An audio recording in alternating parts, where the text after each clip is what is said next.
तो कैसे हैं आप लोग। नमस्कार दोस्तों, मैं दीपक कुमार आप सभी का आपके अपने यूट्यूब प्रोग्राम में स्वागत करता हूं। दोस्तों, आज के इस वीडियो में हम प्रतिरोध एवं प्रतिरोधकता के बारे में अध्ययन करने वाले हैं। तो आपसे निवेदन है कि आप लास्ट तक बने रहेंगे और आप अच्छे से वीडियो को एंजॉय करते हुए देखेंगे। तो आइए हम वीडियो को शुरू करते हैं। दोस्तों, सबसे पहले अगर हम बात करते हैं प्रतिरोध के बारे में, तो प्रतिरोध में हम क्या पाते हैं, तो हम एक एक तरफ से करके देखते चलते हैं। सबसे पहले हम बात करते हैं प्रतिरोध के बारे में।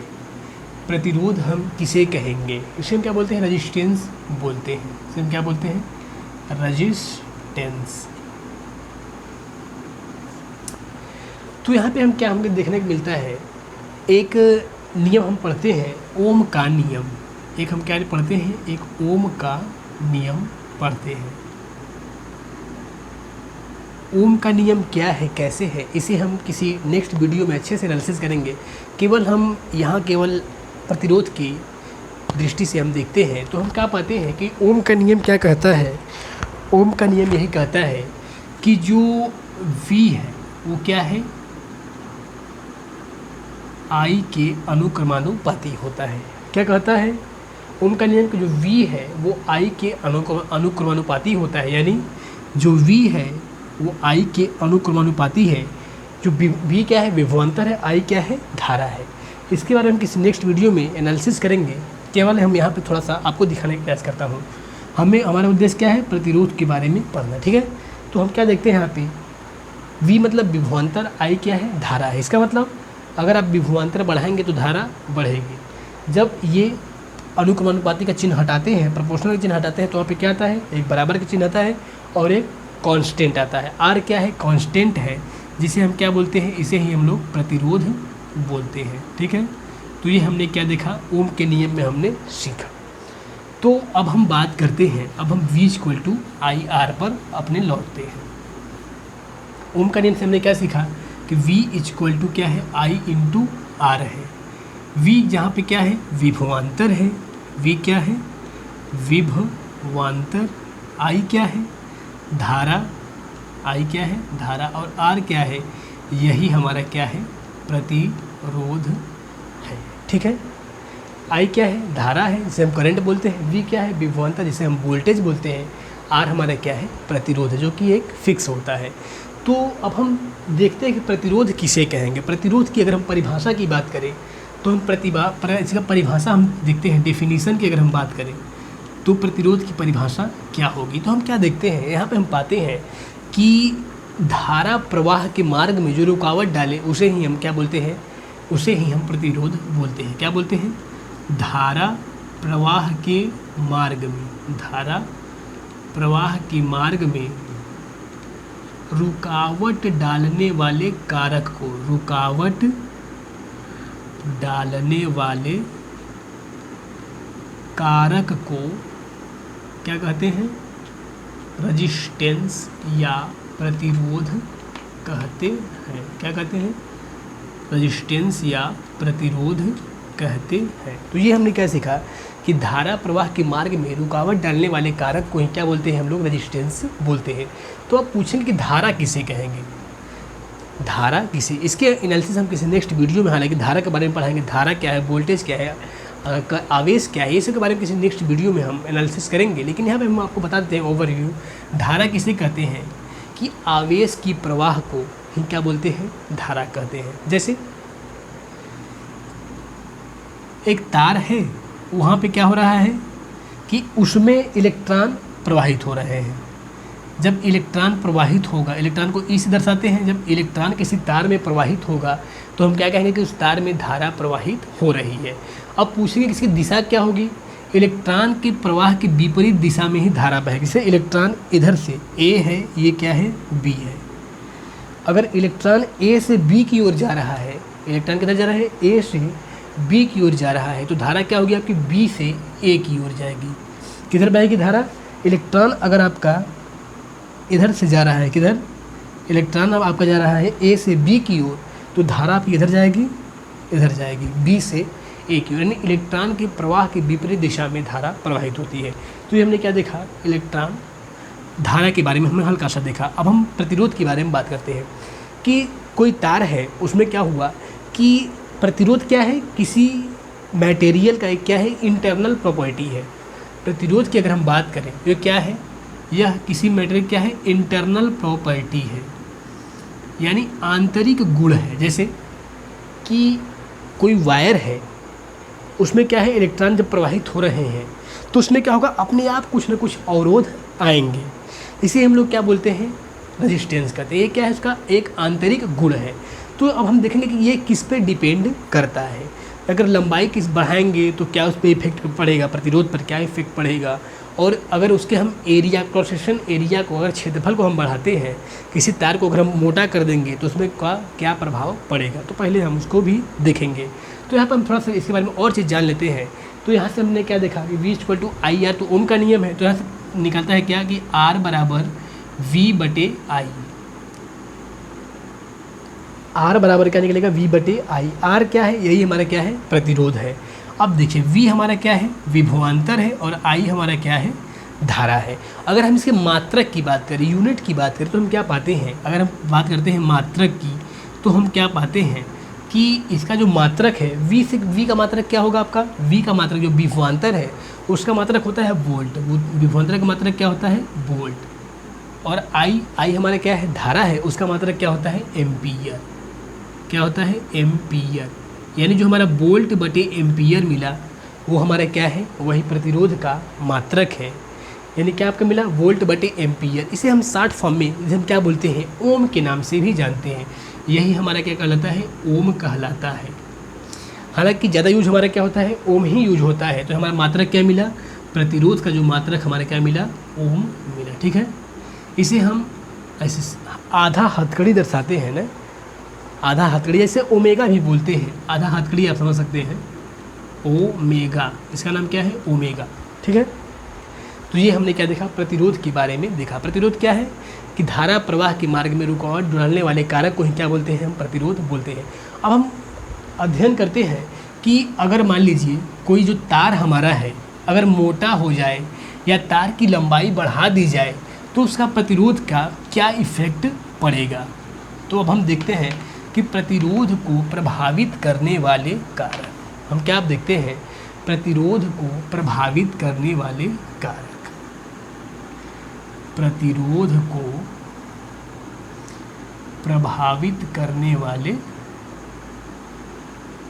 कारक के बारे में देखते हैं। प्रभावित करने वाले कारक यानी factors affecting to the resistance, यानी वे कौन कौन से कारक हैं जो रेजिस्टेंस, जो प्रतिरोध को प्रभावित करेंगे। तो हम क्या पाते हैं, हम पहला अध्ययन करते हैं तो हम देखते हैं कि जो प्रतिरोध है R वो क्या है, लंबाई के अनुक्रमानुपाती होता है, लंबाई के अनुक्रमानुपाती होता है। R हमारा क्या है, रेजिस्टेंस है, L हमारा क्या है, लंबाई है। ये क्या है, लंबाई, यानी R ये क्या है, अनुक्रमानुपाती, प्रोपोर्शनल का चिन्ह है, वो क्या है, लंबाई के अनुक्रमानुपाती होता है। इसका मतलब क्या है, लंबाई बढ़ाने पर, किसकी लंबाई बढ़ाएंगे भैया, तार की लंबाई। किसकी लंबाई, अगर आप तार की लंबाई बढ़ाते हैं तो क्या होगा, रेजिस्टेंस बढ़ेगा। इसका मतलब क्या है, तार की लंबाई बढ़ाने पर,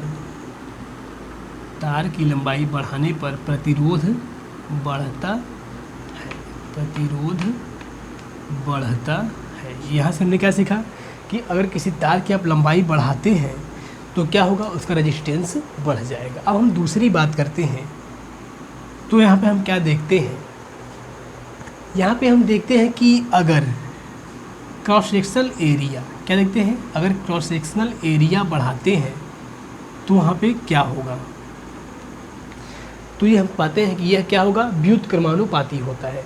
जो प्रतिरोध है वो क्रॉस सेक्शनल एरिया के व्युत्क्रमानुपाती, ए फॉर एरिया जो है वो हमारे क्या है, ये हमारे क्षेत्रफल बतलाता है। जैसे कोई तार मान लीजिए ऐसे दिया है, ठीक है, ऐसे तार को ही दिया है, दो तार हम ले लेते हैं, दो तार हमने ले लिया, एक हमारा तार क्या है, मोटा है, और एक हमारा तार क्या है, पतला। तो ये है, यही क्या है, इसका है क्रॉस सेक्शनल एरिया, यही इसका क्या है, क्रॉस सेक्शनल एरिया है। तो ये क्या दर्शाता है, यह बतलाता है कि अगर कोई मोटा तार है, क्या कहता है, अगर कोई मोटा तार है तो क्या होगा, अगर उसका क्षेत्रफल बढ़ाते हैं, जो तार है अगर इसका क्षेत्रफल बढ़ाते हैं तो क्या होगा, प्रतिरोध कम हो जाएगा। इसका मतलब क्या है, उल्टा दर्शा रहा है। अगर क्षेत्रफल आप बढ़ा रहे हैं तो ये क्या होगा, प्रतिरोध कम हो जाएगा। अगर क्षेत्रफल कम है, प्रतिरोध बढ़ जाएगा। तो यहाँ से हमने क्या सीखा कि अगर क्रॉस सेक्शनल एरिया का मान अगर बढ़ाते हैं, जो क्षेत्रफल है अगर वो मोटा करते हैं, तार की मोटाई अगर बढ़ाते हैं, प्रतिरोध का मान क्या हो जाएगा, कम हो जाएगा। अगर तार पतला है तो प्रतिरोध का मान बढ़ जाएगा। तो यहाँ से हमने सीखा। इसका मतलब क्या दर्शाता है, तार का अनुप्रस्थ क्षेत्रफल, तार का अनुप्रस्थ क्षेत्रफल बढ़ाने पर प्रतिरोध क्या होता है, घटता है, प्रतिरोध घटता है। तो यहीं से हमने यही सीखा। जो व्युत्क्रमानुपाती होता है वह जस्ट उल्टा होता है। अगर एरिया बढ़ाएंगे प्रतिरोध घट जाएगा। यहाँ पे हमने आपको फिगर के माध्यम से समझाया। और हमने क्या देखा, अगर तार की लंबाई आप बढ़ा देते हैं तो क्या होगा, प्रतिरोध बढ़ जाएगा। और तीसरे की हम बात करते हैं, वो मटेरियल प्रॉपर्टी होती है। तीसरा क्या है, मटेरियल प्रॉपर्टी। मटेरियल प्रॉपर्टी पर भी डिपेंड करता है। जैसे कि एक तांबे का तार ले लीजिए आप और एक लोहे का तार ले लीजिए। तो जो तांबे का तार है वो क्या होगा, उसका रेजिस्टेंस कम होगा, और जो लोहे का तार है उसका रेजिस्टेंस क्या होगा, ज़्यादा होगा। तो ये हम क्या देखते हैं, मटेरियल प्रॉपर्टी भी उस पर डिपेंड करता है। हालांकि यह दो ही हमारा महत्वपूर्ण है और तीसरा भी महत्वपूर्ण होता है, लेकिन जो न्यूमेरिकल की दृष्टि से हमारा है वो क्या है, दो महत्वपूर्ण माना जाता है। यह क्या है, यहाँ पर फिजिकल प्रॉपर्टी के आधार पर देखते हैं, भौतिकी के आधार पर देखते हैं कि क्या है, अगर कोई पदार्थ है वो उसकी मटेरियल प्रॉपर्टी अगर अच्छी है, जैसे अगर उसमें जो फ्री इलेक्ट्रॉन है, जो फ्री इलेक्ट्रॉन ही धारा प्रवाहित के लिए अच्छा माना जाता है, तो उसमें अगर फ्री इलेक्ट्रॉन पाए जाएंगे तो क्या होगा, वह अच्छा कार्य करेगा। तो यहाँ से हम क्या पाते हैं, अगर समीकरण 1 और समीकरण 2 से अगर हम बात करें तो यहाँ पे हम देख लें, अगर हम समीकरण 1 और समीकरण 2 से अगर हम देखें तो हम क्या पाते हैं, एक साइड बराबर है तो इधर भी क्या हो जाएगा, बराबर होगा। आपका लॉजिक क्या है, यहाँ पे आर प्रोपोर्शनल है, दोनों एक ही है, तो यहाँ पे क्या हो जाएगा, L/A। ठीक है, एक साइड बराबर है तो इधर भी क्या हो जाएगा, ये बराबर हो जाएगा। ठीक है, यह क्या है, आर प्रोपोर्शनल क्या है, L/A हो गया। तो यहाँ से हम देखेंगे, अब प्रोपोर्शनल का चिन्ह हटाएंगे तो यहाँ पे क्या पाएंगे, बराबर आएगा और एक नियतांक आएगा, जिसे हम क्या बोलेंगे, इसे हम बोलेंगे प्रतिरोधकता। ये जो हमारा रो आया है इसका नाम क्या है, इसे हम बोलते हैं प्रतिरोधकता। ये हमारा क्या है, प्रतिरोधकता है। ठीक है, तो ये हमने क्या देखा, आर प्रोपोर्शनल L/A हो गया यहाँ से। ठीक है, तो यहाँ पे हमने क्या देखा, आर बिल्कुल ये हटा तो यहाँ क्या हो गया, एक इक्वल का चिन्ह आएगा और क्या हो जाएगा, एक कांस्टेंट आएगा। जो कांस्टेंट हमारा क्या है, यह रो है, इसे हम क्या बोलते हैं, इसे हम रो बोलते हैं। तो यहाँ से हमने क्या दिखा, ये रो हमारा क्या है, यही प्रतिरोधकता कहलाता है। ठीक है, अब हम बात कर लेते हैं इसके मात्रक के बारे में। अब हम बात कर लेते हैं कि प्रतिरोधकता का मात्रक क्या होगा। प्रतिरोधकता के मात्रक के बारे में हम बात करते हैं। तो हमने क्या देखा कि फार्मूला हमने पाया कि R इक्वल टू क्या है, R equal to row L/A है। ठीक है, तो यहाँ से हम रो का अगर मान निकालें तो क्या पाएंगे, RA/L हो जाएगा। ये हमने क्या पाया, ये हमारा होता है, ऐसा दिया है इसलिए हमारे क्या होगा, ये हमारा वैल्यू निकलेगा। ठीक है, तो यहाँ से R का तो वह मात्रक पता है। अब हम मात्रक की बात करते हैं तो मात्रक में हम क्या पाते हैं, R की मात्रक क्या पाते हैं हम, R का मात्रक होता है ओम। A क्या है, क्षेत्रफल है, उसका मात्रक क्या होता है, मीटर स्क्वायर। और नीचे L क्या है, लंबाई, वो क्या होगा, मीटर में होगा। मीटर से मीटर का कट जाएगा तो क्या आएगा, ओम मीटर। क्या आएगा, ओम मीटर। ये किसका मात्रक है, यह रो का मात्रक है। जो रो हमारा है, जो विशिष्ट प्रतिरोधकता जिसे हम बोलते हैं, उसका मात्रक क्या है, ओम मीटर है। तो यहाँ पे हमने यही सीखा। प्रतिरोध के बारे में हमने क्या देखा कि विद्युत प्रवाह के मार्ग में जो रुकावट डालने वाले कार्यों को क्या बोलते हैं, हम लोग प्रतिरोध बोलते हैं। और वह किस पर डिपेंड करता है, लंबाई पर, क्रॉस सेक्शनल एरिया पर और मटेरियल प्रॉपर्टी पर। तो हमने क्या देखा, अगर लंबाई बढ़ाएंगे तो क्या होगा, प्रतिरोध उसका बढ़ जाएगा। और क्रॉस सेक्शनल एरिया क्षेत्रफल बढ़ाने पर, यानी किसी कोई तार है, अगर मोटा तार है तो क्या होगा, उसका प्रतिरोधकता कम होगी, और पतला तार है तो उसकी जो रेजिस्टेंस है, प्रतिरोध है, वो क्या होगी, ज़्यादा होगी। तो ये हमने कुछ उसके बारे में हमने अध्ययन किया। अब हम बात करते हैं यूज़ के बारे में।